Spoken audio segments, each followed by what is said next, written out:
such a new messiah, cause your theories catch fire. I can't find your silver lining. I don't mean to judge, but when you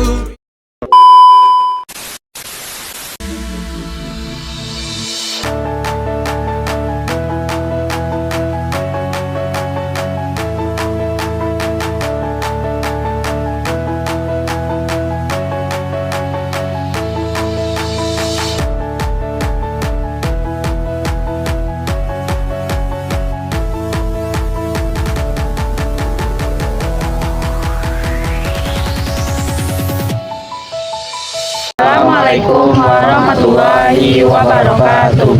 Perkenalkan, kami dari kelompok 4 Fakultas Pertanian BP24. Sebelumnya perkenalkan rekan saya. Saya Intetri Ananda. Saya Taufik Pratama. Saya Muhammad Tiu. Baiklah, kami akan menjelaskan materi tentang perjuangan Muhammad Yamin dalam konsep kebangsaan.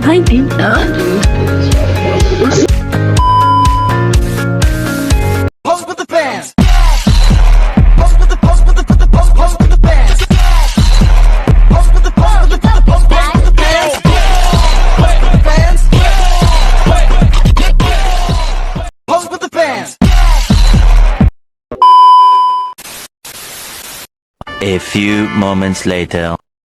Tapi Muhammad Yamin adalah seorang sastrawan, sejarawan, budayawan, politikus, dan ahli hukum di Indonesia, dan dikenal sebagai pahlawan nasional di Indonesia. Ia merupakan salah satu perintis puisi modern Indonesia dan pelopor Sumpah Pemuda sekaligus pencipta imajinasi keindonesiaan yang memengaruhi sejarah persatuan Indonesia. Muhammad Yamin lahir pada 24 Agustus 1903 dan wafat pada 17 September 1992. Beliau juga salah satu perumus Pancasila dan penggagas nasionalisme modern Indonesia.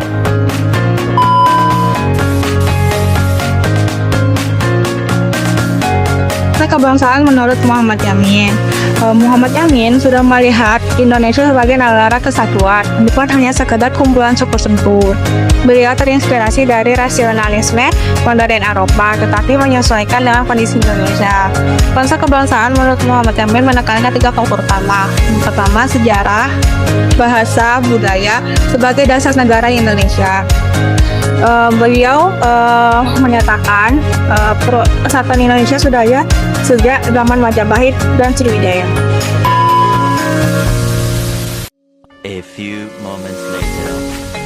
Muhammad Yamin dalam Sumpah Pemuda 1928. Muhammad Yamin adalah salah satu tokoh utama dalam Kongres Pemuda II 28 Oktober 1928. Beliau diduga memiliki pengaruh besar dalam perumusan Sumpah Pemuda yang berisi 1. Bertumpah darah 1 tanah air Indonesia. 2. Satu bangsa 1 bangsa Indonesia. 3. Berbahasa 1 bahasa Indonesia. Menurut Muhammad Yamin, bahasa adalah alat utama pemersatu bangsa. Ia menulis banyak puisi dan karya sastra dalam bahasa Indonesia hidup memperkuat identitas nasional. A few moments later. Sidang PPI Program 9 Mei 1945, Muhammad Yamin mengusulkan 5 asas negara, yaitu peri kebangsaan, peri kemanusiaan, peri ketuhanan, peri kerakyatan, dan kesejahteraan rakyat. Pemikirannya ini tentang kebangsaan menekankan bahwa Indonesia harus bersatu sebagai satu bangsa dan tidak terpecah belahkan oleh perbedaan suku dan agama. Pemikirannya ini menjadi dasar bagi Pancasila yang akhirnya disepakati sebagai ideologi negara. A few moments later. Sejarah sebagai alat pemersatu bangsa. Muhammad Yamin sering menekankan pentingnya sejarah dalam membangun nasionalisme. Ia menulis banyak buku sejarah seperti Gajah Mada, Pahlawan Persatuan Nusantara 1945.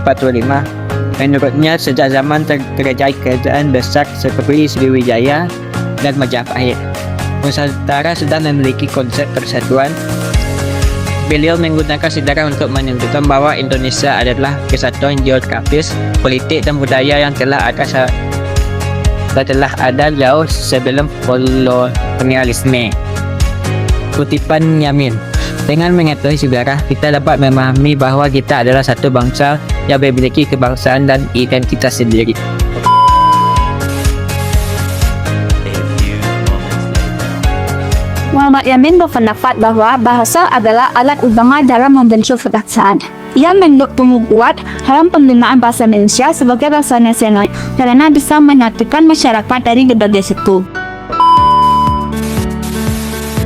A few moments later. Kesimpulan, Muhammad Yamin adalah tokoh utama dalam pembentukan konsep kebangsaan Indonesia. Dia berperan dalam Sumpah Pemuda, perumusan Pancasila, dan penguatan negara dan bahasa sebagai alat pemersatu bangsa. Pemikiran masih sangat relevan dalam menjaga persatuan Indonesia hingga saat ini. Kita sebagai generasi penerus harus tetap menjaga nilai-nilai kebangsaan yang telah dirintis oleh tokoh-tokoh seperti Muhammad Yamin. A few moments later. Baiklah, sekian materi dari kelompok 4. Terima kasih sudah menyaksikan. Bye-bye. A few moments later.